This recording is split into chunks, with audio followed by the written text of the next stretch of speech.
நான் சுப்பிரமணியன் ஒருத்தரை குறித்து படித்தேன். அவர் ஒரு கொலைகாரன். அவருக்கு ஆண்டவர் பாராட்டின தயவை குறித்து சம்ஜபத்திரனை எழுதியிருந்தார். ஜெயிலில் போய் பார்த்துருக்கிறாரு சுப்பிரமணியன். அவர் நல்லா ஜெபிக்கிறவராக இருக்கிறார். அவர் கேட்டாரா, நீ எப்படியா பேர் சுப்பிரமணியன், நீ எப்படி ஜெபம் பண்ணுறவனாக இருக்க அப்படிங்கும்போது அவர் தன்னுடைய சாட்சியை சொன்னாராம். அவங்க மாமியார் ஒழுக்கம் இல்லாத ஒரு பெண்ணாக இருந்தாங்க. விபச்சாரம் பண்ணிட்டு இருந்தாங்க. கணவர் இல்லை, இந்த அம்மா விபச்சார். இவருக்கு 2 பிள்ளை பிறந்ததுக்கப்புறமா அவர் வச்சார். இது அவருக்கு அவமானமாக இருந்தது, வேதனையாக இருந்தது, கோபமாக இருந்தது. ஒரு நாள் அவர் வாராரு, சொல்கிறாங்க, இவர் உங்கள் மாமியார் ஒருத்தன் கூட இருக்காப்பார். இவர் தாங்க முடியல, கதை உடைச்சி உள்ளே போய் கண்டபடி வெட்டி கொண்டு போட்டார். அந்த ஆள் இருக்கும்போதே வெட்டி அந்த ஆயுதத்தோட ஜெயிலில் போய் சரண்டர் ஆகிட்டார்.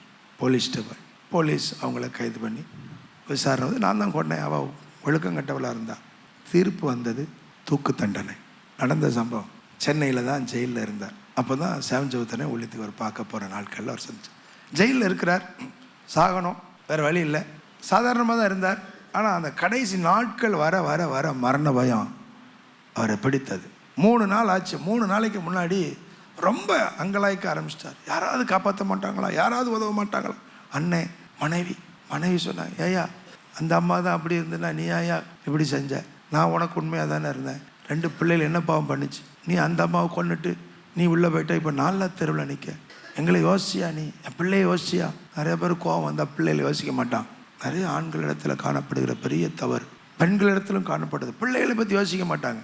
எல்லா சாமியும் கும்பிட்டு பார்க்காரு, ஒவ்வொரு சாமியாக கும்பிடுறாரு. எந்த சாமி வரும்? ஒரு சாமி வரும். திடீர்னு அவர் யோசிச்சார், இந்த சிலுவையில் ஒருத்தர் தொங்கு வர இயேசுநாதர் அவர் அழைக்கிறார், அன்பா இருக்கார்லாம் சொல்லுவாங்களே, ஏன் நம்ம அவரையும் கூப்பிட்டு பார்த்து விட? ஒரு சாமியும் வரல. அவருக்கு இயேசு பற்றி ஒன்றும் தெரியாது. அண்ணா, இயேசுவே நீர் ரொம்ப நல்லவர்னு நான் கேள்விப்பட்டேன், கொஞ்சம் என்ன எப்படியாவது காப்பாற்ற வேண்டியமா, எனக்கு இந்த சாவதரை நினச்சா பயமாக இருக்குது, எனக்கு ரொம்ப பயமாக இருக்குது அப்படின்னு அழுதுட்டார். அழுது, நீர் உண்மையிலே தெய்வம்னா எனக்கு உதவி செய். இயேசு பக்கத்தில் வந்துட்டார். சுப்பிரமணியன், நீ பிறந்ததுலேருந்தே நான் என்னைக்காவது நீ என்னை தேடுவியா, என்னை கூப்பிடுவியான்னு நான் காத்திருந்தேன். நீ ஒரு நாள் கூட என்னை கூப்பிட்டதில்லை. இன்னைக்கு தான் என்னை கூப்பிட்ருக்கேன்.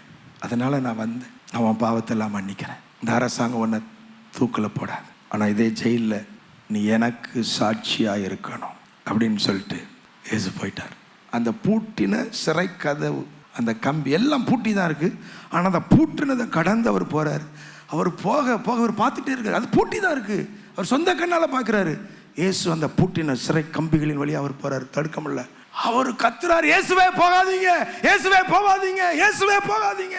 இவர் கத்துல போலீஸ்லாம் ஓடி வந்து என்னடா இயேசுவே போகாதீங்கன்னு சொல்கிறீங்க, அவர் போயிட்டார், போகாதீங்க இயேசுவே. அவங்க நினச்சாங்க சாவர நேரத்தில் நிறையா பேருக்கு இப்படி தான் பைத்தியம் பிடிக்கும். ஸோ போலீஸுக்கு இது சகஜம், ஓகே, அதனால பைத்தியம் ஆகிட்டான். ஆனால் பாருங்கள், அந்த நாளில் இருந்து இவர் ஒரே இயேசுவே இயேசுவே இயேசுவே இயேசுவே இயேசுவே. 3ஆவது நாளில் தூக்கு. பயம் போயிடுச்சு. அதுக்கு முன்னாடி பயந்துட்டு இருந்தவர் இயேசுவே இயேசுவே இயேசுவே, ஒரே இயேசுவே தான்.